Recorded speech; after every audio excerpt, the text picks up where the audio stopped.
right, welcome everybody. We are here with James Butler, who's going to be discussing Perusall, which is an e-reader app that's compatible with Canvas. So I can't wait to learn more about it.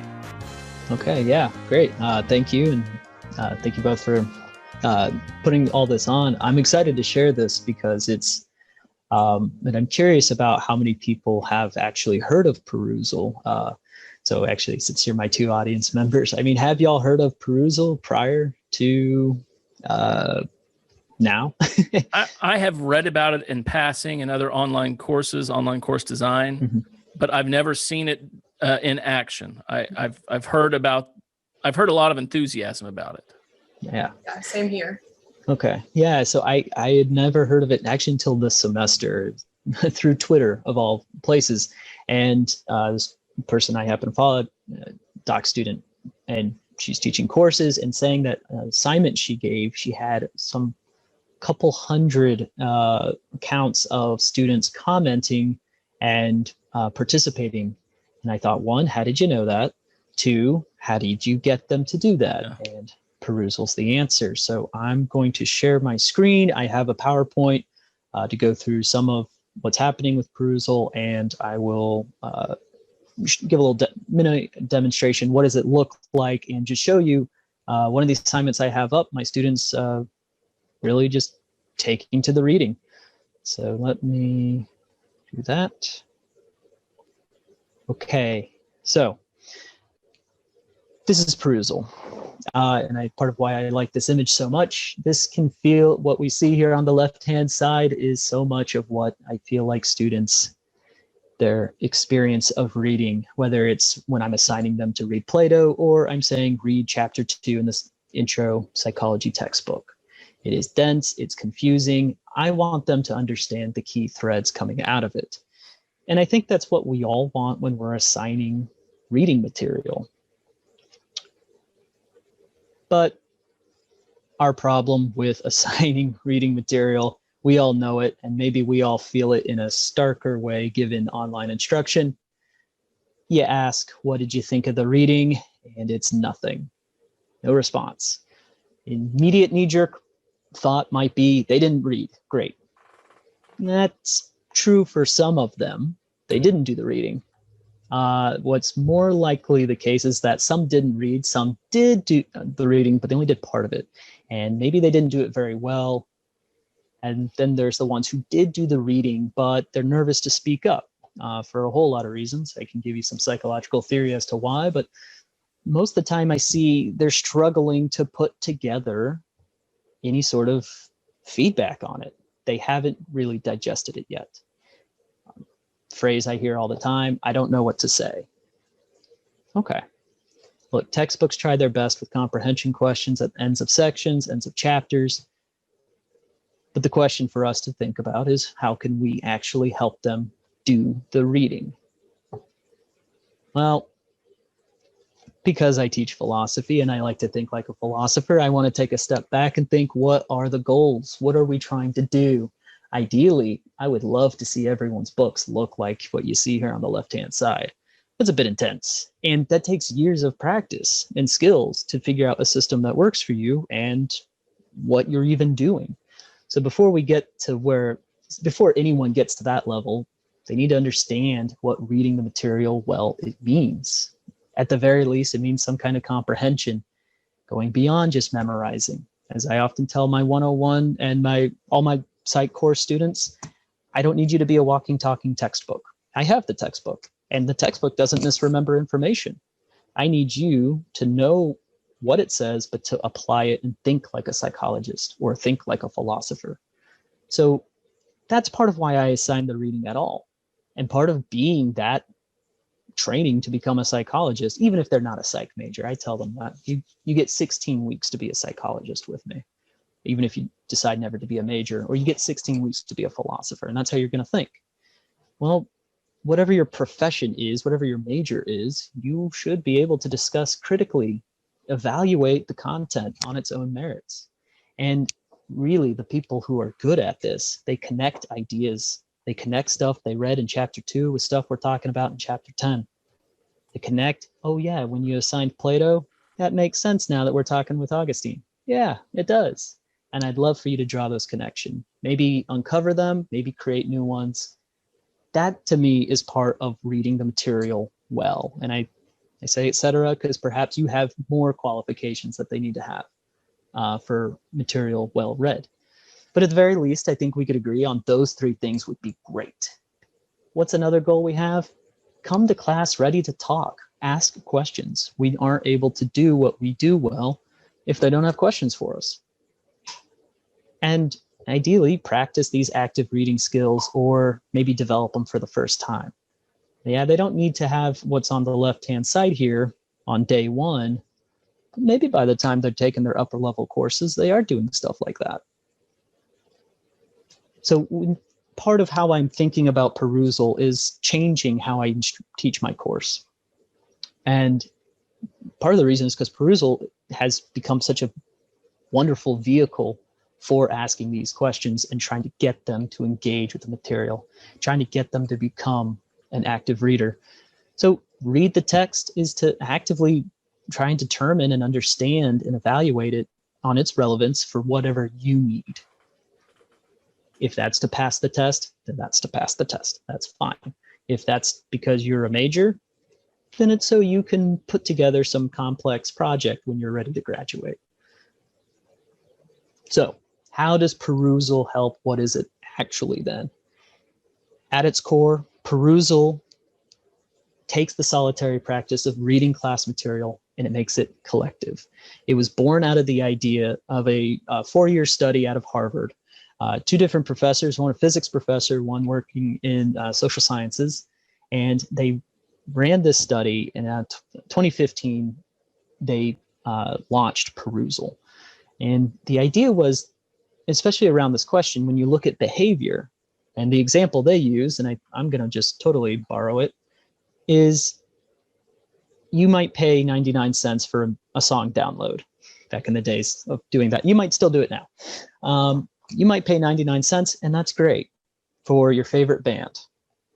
And then that band's coming to town, and you're going to be happy to pay 50, 80, 100 plus dollars. Why? Is it because the sound's better? Of course not. It's actually worse. Is it because there's something you're getting out of the concert that you're not getting out of 99 cents? Yes. And for them, their thinking on this is that it's the collective experience. And I think that's absolutely what they're applying here with Perusall. So it becomes this interactive e-reader platform where students and instructors can interact with assigned reading. You post annotations, comments, questions, etc., and they respond to their peers. So it becomes this tool for them to do the reading. More importantly, learn how to do the reading well and not just read to memorize. So for them, they get a social experience with peers. It can really break down the fear of having to do the reading or just the dislike of doing it. It's still going to have to goad them a little bit, right? It's an assignment that you will get points on and it contributes to your final grade, but it's different now because you're going to be interacting with the text and the content of the course. You can also do other media. It doesn't have to be just reading. There's videos, you can like YouTube videos you can attach. You can also have websites, link them. So Perusall is also then the space for students who don't tend to speak up in class to express their insight on the material. In fact, the example I'm going to show you, I have a student, I've had her in one class before. I have her in this class now. She doesn't speak up much. She'll sometimes type in the chat. She writes paragraphs in Perusall on what her thoughts are, what her 2 cents are on for the content. And wonderful that we can provide a space for those students who, we'd love for them to get outside their comfort zone for sure, but there's a difference between them putting a toe out and, playing with it versus us shoving them out. And this allows them to be in control of that. It avoids the whole discussion board posting format. While I believe many professors have had success with this, I've had students who don't like it. In fact, most students that when I do my own classes and I ask, it's sort of internal polling, a lot of them don't like it, and it's usually for around these kinds of reasons. It feels disjointed. Someone might have an interesting post and you genuinely respond to it, and then that person doesn't see it for 3 days, and then whatever, it's gone. It's inorganic, right? And for a lot of students, it can feel like a chore. Do your post, respond to 2 more. And at a certain point, is it about checking the box, or is it about, do you want to engage? And for the students, you don't have a reading quiz. Doing the reading itself is the graded material. What's in it for instructors? No more reading quizzes. I don't know about anyone else here. I find them frustrating. I don't like making them. My brain goes blank. Now I have to come up with 1 answer and then 3 probable answers, but not too different that it would be so obvious that they're just playing a game of like sorting through and what I can vaguely remember. No more. And I don't have to grade them. It's great. A lot of creation time and grading time goes into reading quizzes that time could be better spent elsewhere for us. Perusall helps get students to read the material, engage with it, posting comments, so on and so forth, and instructors can see how students are engaging with the material. You can too engage with it, and it's something that I've started incorporating in my classes, and it's come this spring. It's over this winter break, I'm going to have a lot more time to just more thoroughly set this up, and that's going to be a part of it. I'm going to go through and highlight and show them, here's how you properly annotate. Here's the kinds of questions you should be asking as you read. Now, what do you think of this?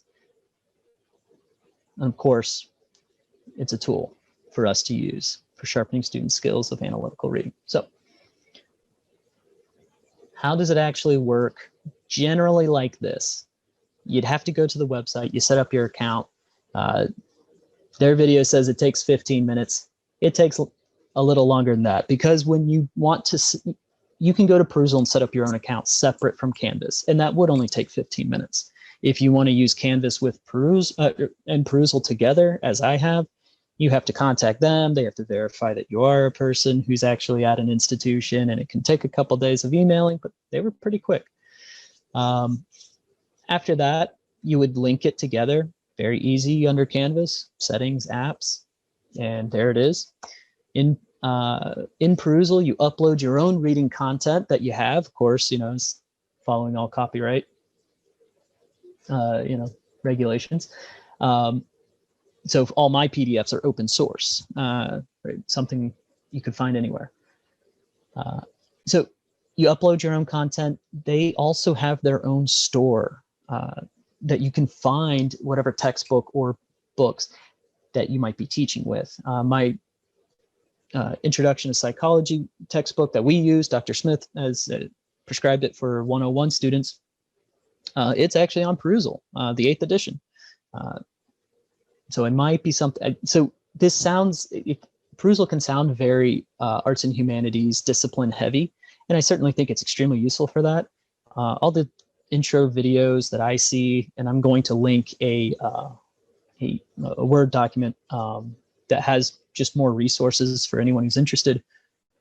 Everyone who's done YouTube videos, they're all science professors. So I think this is applicable across many disciplines, and it just depends on which way you want to go about it. So there's a good degree of flexibility. And within Perusall, you create the assignment using that reading material, you title it, you can alter point values.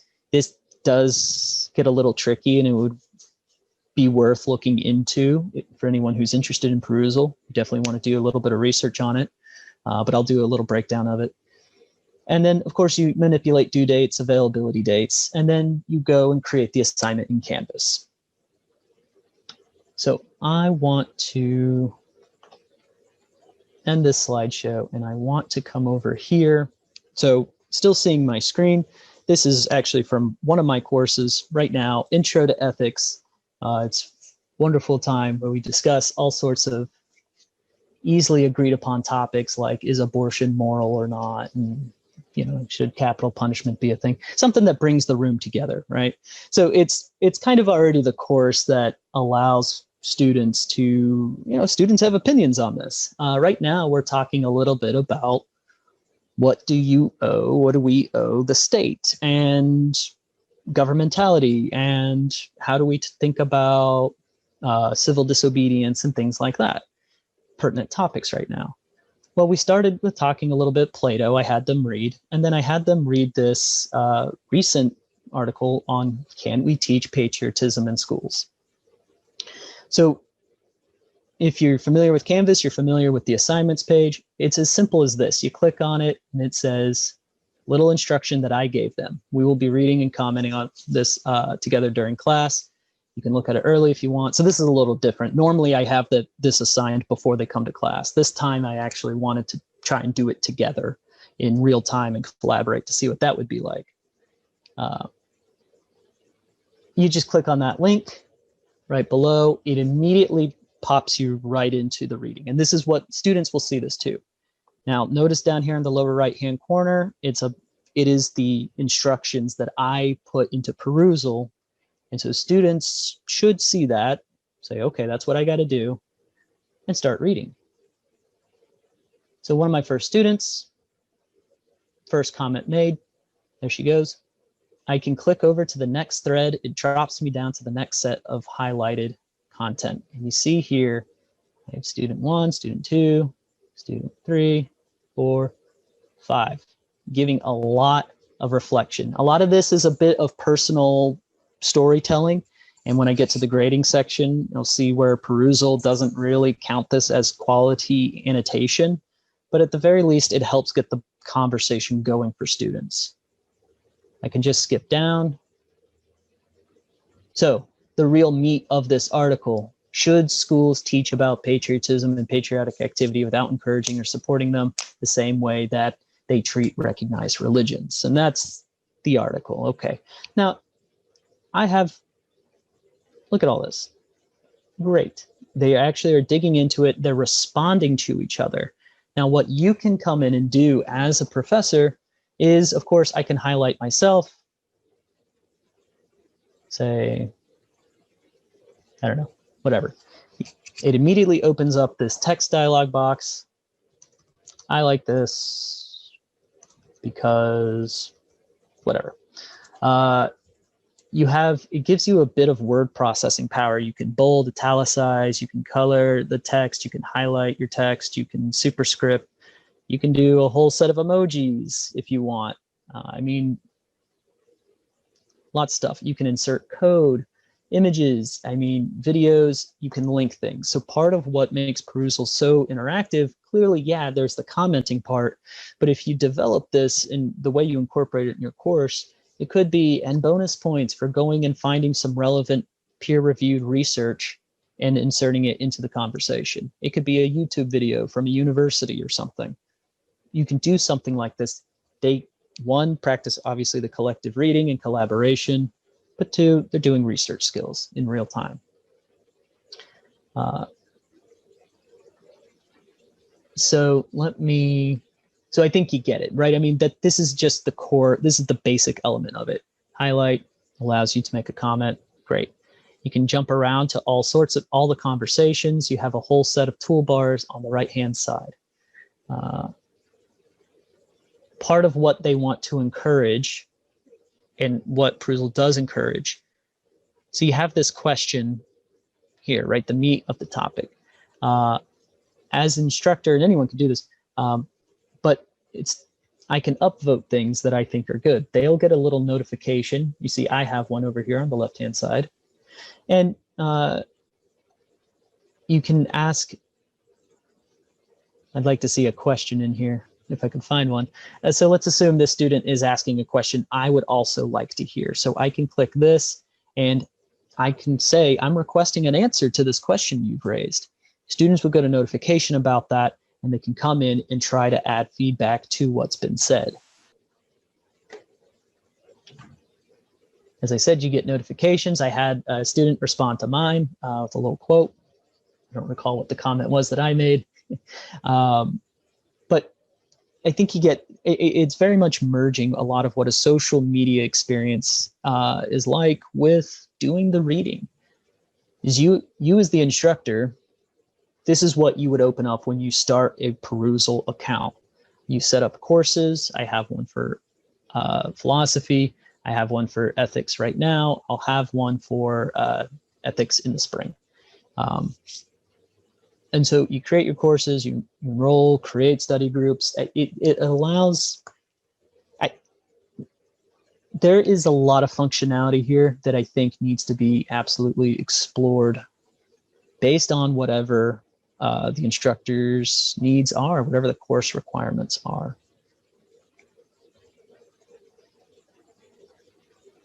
So the last thing I just wanted to touch on, and then I would love to hear questions, follow up with anything. The grading, I mentioned it earlier, I'm saying it here, Perusall can grade for you. What you have to do though, is you do have to link your Canvas course with Perusall the way I have. It's easy. Like I said, I have a list of how-tos in a Word document that I'm going to share. But once you do link it, then it can sync the gradebook on Perusall with your gradebook in Canvas. And the way it automatically assigns certain grades is based on these dimensions. The quality of the comment that students leave, and those scores are either 0, which is just totally insufficient, 1, it's fine, like hitting requirements, but could be better, and 2 is satisfactory, meets the requirements. And then your students are also graded overall on how many comments. You as the instructor sets the minimum number of annotations that you want to see them do. Then there are timelines, of course, did they complete it on time? And then distribution, and this is actually something I find very interesting about Perusall. They will grade students. If I tell those students you needed to have 3 annotations, Perusall automatically is going to be grading them. If they did 3 just in the first 2 pages, just because that's all they wanted to read to get the assignment done, they're going to get a lower grade. They needed to have read through it. You can manipulate a lot of these dimensions, and you can tell Perusall that they need to open the assignment a couple times, and that starts to factor in to their overall grade. You can manipulate it to say how much average reading time did they spend on it. They need to spend at least an hour or whatever. The overall grade, this is different than the quality score. Quality score is just specific to that one dimension. The overall grade for Perusall is out of 3 points, an exceptional job reading the document and doing your annotations. That's hard to hit because there's a lot of dimensions to this. And for the most part, they're learning how to do these dimensions well. But 2, it meets expectations. And of course, 1 would be needs improvement. So I think, oh, and then of course 0 is totally insufficient. They just didn't do the assignment basically. I think that's a great stopping place, and I'm going to just stop sharing and I'm going to turn it over to y'all. I know that was a lot. So are there immediate reactions to this, questions, something you'd like to see that I didn't touch on? I'd be happy to open it back up. Yeah, James, actually, that was wonderful. I do have a couple questions for you. Do you use those grades like a low stakes type grade that you would, for example, for a reading quiz? Because you do have, there is so much of a learning curve for your students.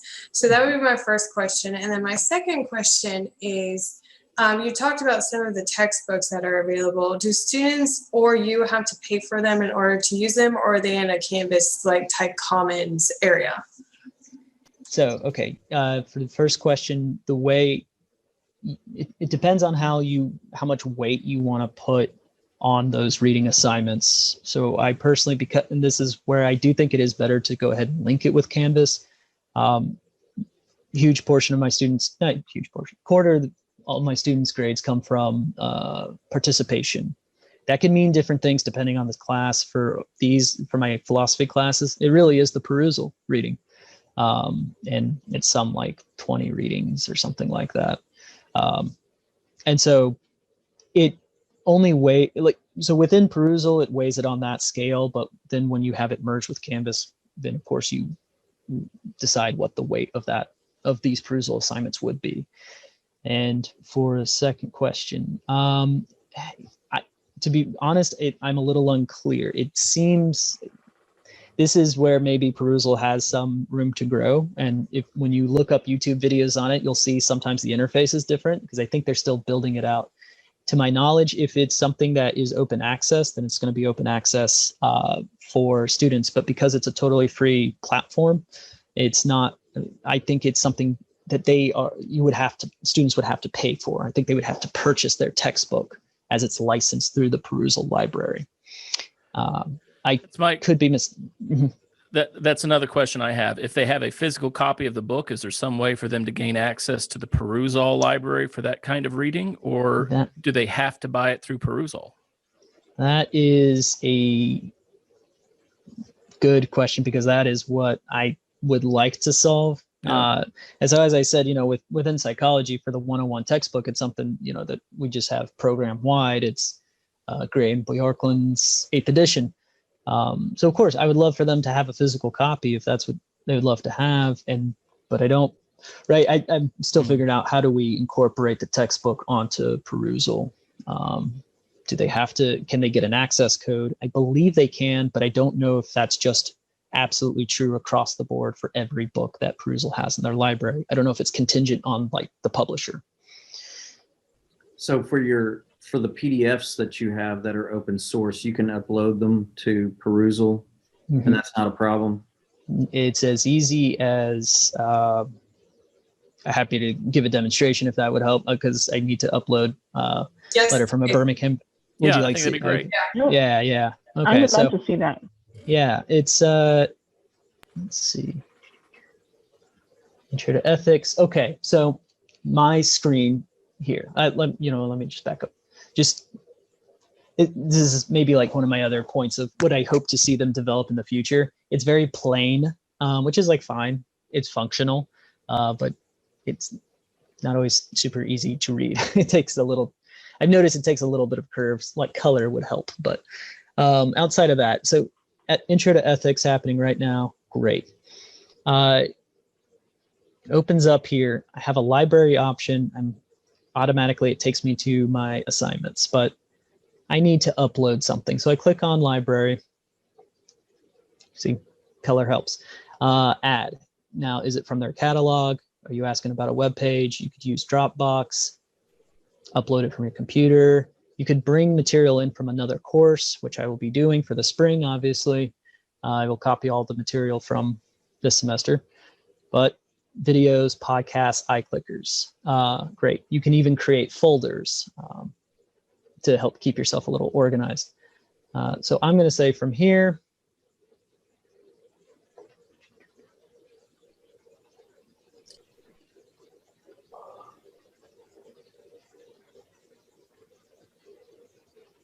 okay, so there's that PDF I want. I want them to read this. I say open.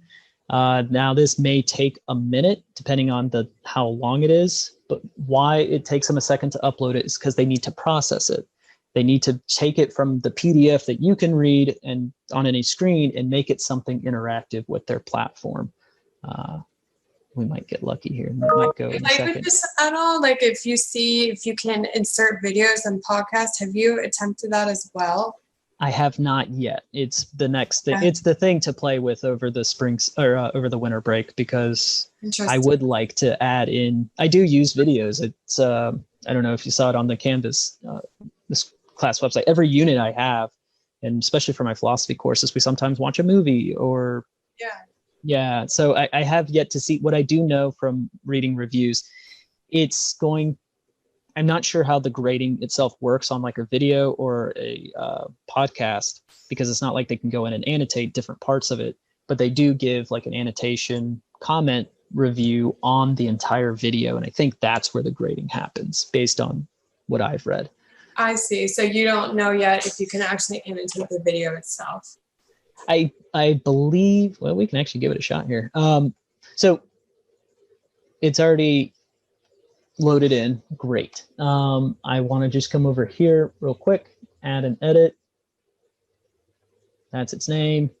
You can tell, and depending on what you're uploading, and I think this is where it's going to be especially helpful with textbooks, since it's just all one simple, easy PDF, I'm not getting a lot of options, but when you do first add it in, it's going to ask you, okay, yep, so we're set there. So when you make the assignment itself, you just switch over from library here on the left-hand side, assignments, same thing, come over to the right, add it. Okay, then it asks, what do you want to put in here? What's your content? This is the content. Then it says, all right, what do you want? Do you want them to read all of it? I can assign specific page ranges. I could say 1 to 9, whatever. And of course, it gives you a nice little preview of what those pages are so you can remember a little bit more easily. But I want them to do it all. So I'm just going to say assign all the content. The green's tempting. I've found myself clicking on save changes before doing the next thing. When you say next step, this is a tricky and just sort of bizarre thing about Perusall. So I'll go through the full steps. When you have it linked to Canvas and you make your assignment in Canvas, it must, and you want this really just has to do with the gradebook synchronization. If you want that, the assignment name in Perusall and the assignment name in Canvas must be exactly the same. If they're off for whatever reason, Perusall's not able to communicate with Canvas then. But if I want to say unit 4 Perusall, we'll just say NLK. Here's where I would say you need to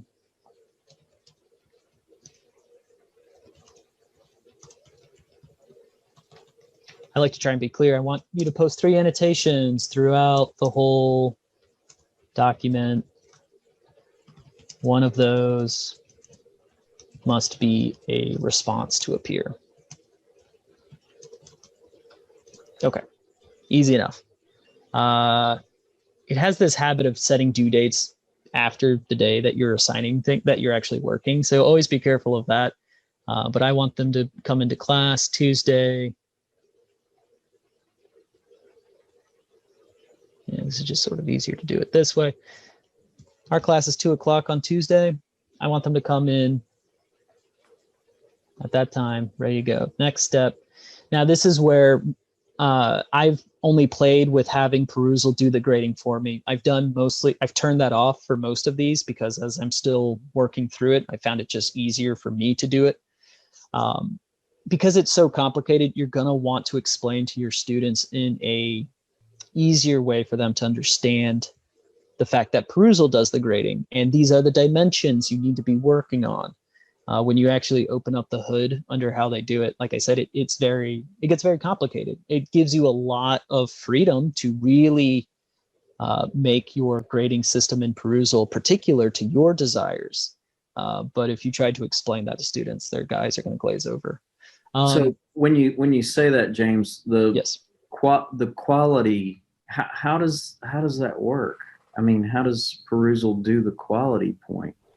Let me pause on answering that because they show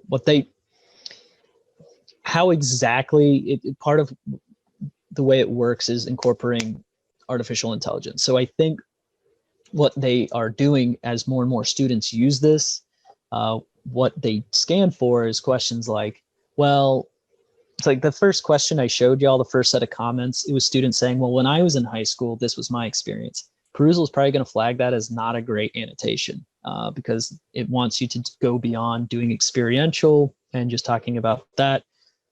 And gotcha. Yeah, right. So they have a way of doing it that I'm not totally clear on that, yeah. But I believe it's just I got you. Around. Yeah, okay. So I want this assignment start visible. Yeah, 12 p.m. is fine. I could assign this to specific students. I could say that the assignment is fully anonymous, which may be useful depending on what you want. If you want students to be set up whatever the assignment is, and that could be useful to you. I don't do that because what I want them to do is be talking with each other, especially virtually. I want them to know who each other are a little bit. I say save these changes. Great. let me just touch on this real quick. Part of the analytics side, which is something that might be very useful to you. It gives you a breakdown of the overall assignment progress, completed with maximum score, only 10%, completed but not maximum scores, 55%. Quarter of my students didn't do the reading. I'm not terribly surprised as we get closer to the end of the semester, right? It's a trend with students. But it also breaks down, there are 39 comments, 5 questions, 3 have gone unanswered. This was only 32 minutes average reading time. That would actually kind of make sense because I only think it's like a 6-7 page document. I would have liked to maybe to see it a little bit higher, but that's okay. I have a breakdown of the most upvoted annotations. I have a breakdown of who was most active, how many comments they left, and I can go further down. And I think this would be like extremely useful, especially if you want to have control over the grading process, right? Question. Yes. So on the, does Perusall give you a standard on the time for reading a complex text, or do you set that time, like 5 minutes per page for X reading assignment? It's the way I have it currently. I have it with no prescribed amount of time for any page or the total document, mostly because I want to leave it. If it takes you 10 minutes to read through it, great. If it takes your roommate an hour, great. But to my knowledge, you can do that if you'd like. So this 32 minutes is just tracking how long a student stayed on the website with that page up. As soon as they open it, it starts tracking that time. Exactly. They click into the assignment and that's it. So that's the total. That 32 is the aggregate of all students who have at least opened it once. Okay, thank you. Mm-hmm. Are there study supports beyond just the social aspect of commenting back and forth? You know, dictionary or personal notes or things like that? That is, to my knowledge, I don't believe so. But I believe part of the reasoning would be something like, because it's e-reader, if you needed that, I think that would be something the instructor would have to set up. In terms of like, go to these websites if you are misunderstanding these things. As far as something that's in Perusall, unclear. Yeah. I'm surprised. It seems to me like the integration with Canvas is a little clunky. I'm surprised they don't have a more seamless connection where you could just create. There should be a portal within Canvas where you click the assignment, you click an external tool, Perusall, and then it does your window. You do all the typing there, and it just works. I'm surprised it's so clunky that you have to be careful about naming in one system and adding it back in the other. Yes, and I think as far as like the biggest criticism, I think that's absolutely it. But I mean, this is how. Let me walk us through that part because it is a little annoying, and you can. I was going to ask that next. Sorry. I was going to ask that next. I was wondering, is it an LTI that you can put in through the assignment, like when you establish a new assignment? You can do it just by creating. You could do it either direction. You could start with Canvas, creating an assignment, saying I want to use Perusall, or just because of which is how I've done it most of the time. But this is just how we're ending up today. So let me just copy this so I know that's right. Picked up this. Let's go into assignments on Canvas.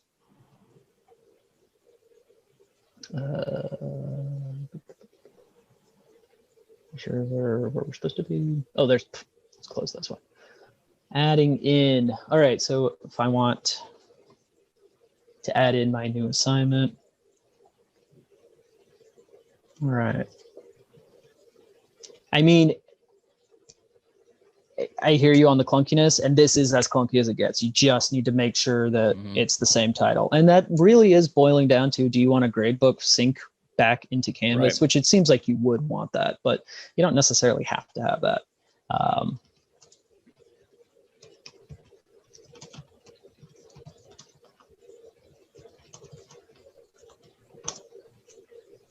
Okay. Now, here's the thing that you could manipulate differently, and this might actually speak more to a question Lydia had asked earlier. If I want to say this is worth 20 points, it will convert. Perusall has its scale of like 0 to 3, as we saw. It will make that scale work mathematically with whatever I'm telling Canvas I want them to see. So I could make this a total of 100 points, and it will do the math for me. I want it there. Now, how do they actually click on it? You have to tell it this is an external tool, right? Because it's the only one I've been using. It's right there for me. But you could click on find, scroll down. Of course, all our what is already there.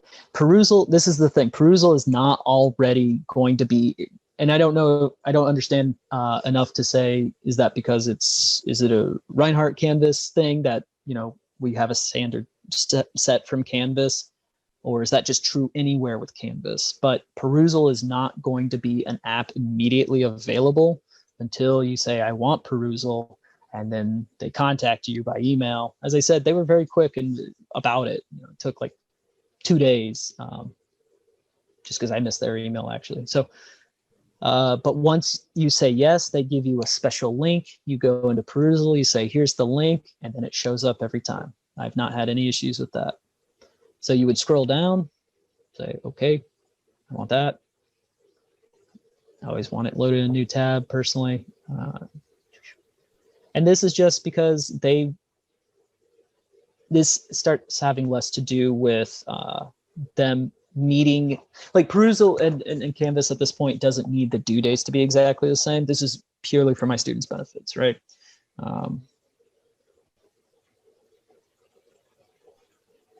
Yeah, I'm giving everybody plenty of time. Save and publish. Now they have it. Okay. So as easy as that. What has your experience been so far? Has it changed the reading habits of your students that you can tell in terms of class participation or performance on quizzes? It has absolutely changed. So I have 2 classes to compare this to. I have Intro to Philosophy, I have Intro to Ethics. And because I have a lot more, it's just very easier to upload PDFs for a philosophy course. And with this textbook, I'm beholden to certain textbooks I'm using for my psych courses. So doing a mid-semester transition to Perusall is difficult. With my Intro Philosophy students, it's my 3 that I rely on, they take to it. I mean, they sink their teeth into it. I think they really are excited about the content, though, and it gives them an avenue. And I've noticed, because I'm thinking of one student in particular, at least, he, great student. I think he just needs a little bit of time to put his words somewhere, put it into Perusall. Mm-hmm. He's been coming to class breaking down what his thoughts were in his Perusall comments. My ethics course, take it with a slight grain of salt. I've rarely ever had a problem getting students to participate in ethics. Okay. People feel strongly about things, but I've found it to be more productive in some ways, in that I can try and get them, like, of course you feel strongly about, is torture moral or not, but I need you to say something that really explains why, not just that you do feel strongly about it. And I've seen some improvement in that regard. Okay. So I'm very happy with that. But as you saw, the first comment, 4 looked like thorough comments. A lot of it was just, here's my experience, and that's going to come down to, I think, me taking some time with all my courses. I plan to do this for the spring and be like, this is how you annotate. And we're going to practice it together for a week. I'm going to give you 3 Perusall assignments that maybe get dropped from the grade book or just don't have points at all. So you can practice. And then the rest of the semester, we're doing it for real. So yeah. Yeah, what I like about the interface is that, visually, it kind of simulates what happens when you're reading a book and you're annotating. You're annotating at the margins, Mm-hmm. right? And the book is there. Whereas on the forums that we have, that we all started with online education with, the book is not there. It's right. just this sort of give and take all the way down the page, right? And it just didn't live up to what it was supposed to do for us. And as you said earlier, what I found very quickly when I do those is that it becomes a chore. It's like, yeah, okay, well, I got to do this. I got to respond to 2 people. I'm not really interested in this. It's not really all that interesting to me. And, you know, so I don't think that the forums lived up really pedagogically to what we were hoping it would be. Right. But this interface seems to be a little bit more, number one, the students see it kind of as a social media interaction, Right. that there is this kind of collective, and that the visuals are more enticing, I think. But I do like the uptick. What is it called? Upgrade? Upvote. What's it called? Upvote. Upvote. So, yeah. upvote. Yeah. I like that. That's a very simple, clean way to say, look at this. And it says that for everybody who's in there, right? Like, okay, the instructor said, hey, this got an upvote. Maybe I should read that to see what he likes, right? Or what he's looking for. So that's a very simple way to kind of call out without spending a lot of time writing yourself, right? Right. Yeah. That's as I'm teaching. So for anyone who doesn't know, I've also adjuncted with University of West Georgia, and I'm teaching an E-Core course. If you're familiar with E-Core, right? And I'm literally having this exact problem, right? The E-Core courses are set up. Basically, I just walk in and teach the content that's already teach. I just grade basically and provide feedback. And that's exactly what I'm finding. How do I provide feedback that's actually good? They're going to really actually read or listen to or take in. And how's it? That doesn't, I'm not writing 30 paragraphs over and over and over again. Right. And I think that's, sorry. No. Yeah, go ahead. I was just saying, I think that's where Perusall, I think, there's a lot that I'm not able to speak to just yet because it has a lot that it can do. And I think that's where it would probably grow. Yeah. How do we give like effective, quick feedback like that? That's just, it's meaningful and hopefully students respond to that. Right. Yeah, I'm excited for this because I have students read a lot of primary research in my upper level classes, and primary research papers are really hard. And if I can show them how to annotate them, put a couple comments in as well and use the upvote, and then see exactly what they're doing as well, I think it just would be so much better than the way we're doing it now, which is really difficult when you're reading high complex science papers, right? Especially in genetics or something like I'll be doing in the spring in immunology. Oh, yeah. Right. And I think I want to run this experiment again. Trying it at the end of the semester, this semester of all semesters, is why I didn't. On Tuesday, we were supposed to read through that article together. And I was going to say, we're taking the hour and 15 minutes and we're reading, and our conversation is going to be through the chatting. But we actually just got onto a really interesting conversation about something else, and I decided to let that go. That's like the one piece I really would like to. It's very hard to tell students, make your schedules all work together so you're actively like doing it in real time. But I actually think that would be really incredible if we could do something. And this gets as close to that as possible. Does it allow to expand the network beyond the university? Are there ways within the platform to do the same readings? I'm trying to think how that would work. Is there a way to post that more universally, or to access maybe content that's been generated somewhere else from other universities? Or so do you mean like if you found something through like another university, as UGA's published something, and you want to bring that content into Perusall for your students to engage with? Is that what you mean? Or mostly so that students from different schools are engaging with the same content at the same time, or have engaged with the content, and it's more than just a conversation within Reinhardt University on this text, This is nationally what the conversation has been on this text, or locally what the conversation has been on this text, or in the state of Georgia what the conversation has been on this text. Oh, I understand. To my knowledge, no, especially when you do link it with Canvas, it's you can add students in. Yeah. But it sounds like so I've just clicked on it to verify, and it was like, we did this from your LMS. I was like, okay. But I think that would be a really great direction for them to go. Yeah. And I'm also guessing that you do not have to go through Canvas, right? You can set up a course. And so if you wanted to use it administratively, yes, so that all of the members of your team are commenting on a document and asking for clarifications and doing things like that. Absolutely. Yeah, you could absolutely bypass Canvas. The only pro of doing it through Canvas when you have like students is that it'll automatically file in their names and it links the grade books together. If you don't need those because you're working with colleagues, yeah, you would just create an account and set up a course, and you would invite people by email. So great. Yeah. How is this different than simple markup in Word? You know, Word has commenting also, and votes also, and replying to comments also. Is it really the AI that Perusall has that does the tally, the quantification of the quality of the annotation? Yes, I would say that's going to be my first place to say it's going to be that, because that is the thing. They do the grading for you.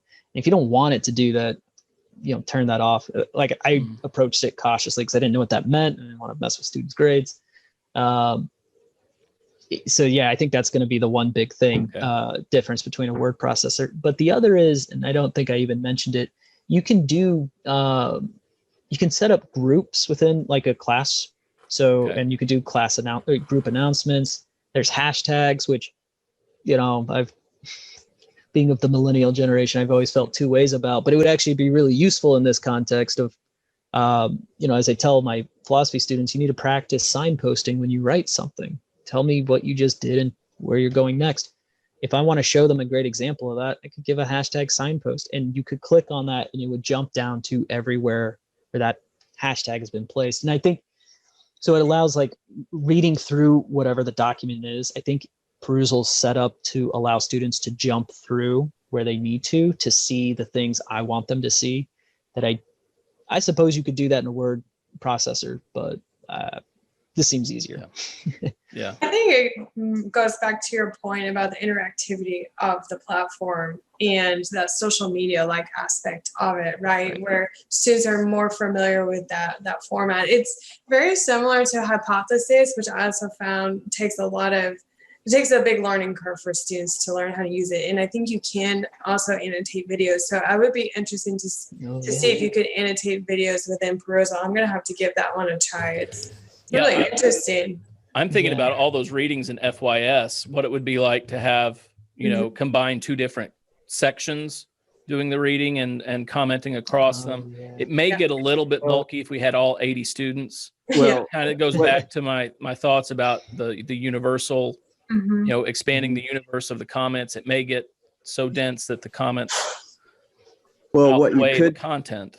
Well, what you could do is you could create one canvas, right, for FYS and put all students in it in addition to their discrete sections. And then you could have that opportunity to have the whole class looking at it. But, as to your point, you might not want 300 people commenting on one text. But you know what? We did have a lot of team teaching happening this semester in particular, because we had a lot of our students in the gym and 2-3 classes meeting at the same time. So that would have been a great opportunity, like you said, to have them get all involved on one document and make it easier for the instructors to grade and really see that interactivity going on. That would be really cool. Yeah, and I think Irma, you were talking about more difficult texts at the 400 level, where your students are really starting to read complex research articles, or in my field, it would be theoretical articles. Those are almost impenetrable. I mean, you're reading something like Derrida, and you're like, what the hell does this guy? What is he talking about? Right? Yeah, they're really hard. And you really need a guide to walk you through how those people think, or the methodologies of those experiments. So it's not only, at the freshman, sophomore level, we're ushering them into generally educated intellectual thought, right? But at the junior, senior level, we're making them experts, right, at a particular type of writing and a particular type of reading. So it seems like it would be useful for both of those. Yeah, I really think. Oh, sorry, interrupt you. No, that's okay. Go ahead. You brought up a good point about modeling. Like with those harder texts, the instructor could come in and model how would I break down this particular paragraph, and then the students could go on and tackle the rest of the reading. And so you're definitely teaching those skills. Even beyond modeling, you can see misunderstandings when they start to happen. Yeah. Right. Yeah, absolutely. So, and part of what I've seen with Perusall in their advocacy videos, it's been, I think like their main one, their About Us video. They talk about that, actually make a point about, use the instructor could go in and say, well, no, that's not the correct interpretation, or that's not the correct reference to understand out of that data set, or whatever. But, as they actually kind of advocate, pull back and see, like, what do their peers say? Yeah, let somebody else make the correction. Yeah, and see, if nobody does, then obviously catch that. But they've said that, they advocate. I just have yet to see it yet. But that students will step in, and the ones who are getting it, they'll correct each other. And good, that's their conversation. They should be having that. Yeah, so you're the guide on the side and not the sage on the stage. As I keep telling my students, you're in the driver's seat now. I'm the passenger. I mean, I'm telling you where to go because I get it. I see what you should understand, but you're supposed to be driving now. Right. That's after exactly 16 years of education, where that wasn't the case. That was not the case. That's exactly right. They were not driving. Right. And that's what's so hard about college education, is getting them to take ownership of it. Right. Well, hey, Mason, since this is being recorded, I would really encourage you to send this over to Trey. Okay. I think he would find this very appealing for a lot of the work that he does with the online criminal justice students, because he makes them do those forums like nobody's business, and he sometimes gets a little frustrated with how they're reading the material. But I would encourage you also, and I'm sure it's already on your mind, to just try to share it with others as well. I think it's a really good tool. I think so too. I've dropped something in the chat, just a Word document I typed up with some resources that's available for anyone within Reinhardt with the link. If you're just curious about it and you want to learn more, especially stuff I wasn't able to speak to or didn't cover. But one thing that I'll say, if you go to Perusall's website, scroll down to the bottom, you can request a demo session, which it sounds like it's something they already have set up, so you wouldn't need to meet with anyone. It's not a webinar. You could request a webinar, but if you want to just get more into it right now, and I think that could be an easy vehicle. But well, awesome. Thank you so much, James.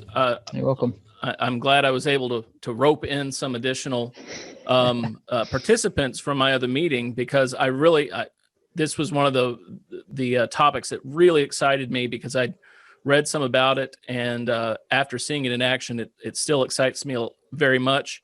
Even if it's not something I'm going to be using, it's a tool that springs to mind readily when professors complain about not getting student participation with the readings.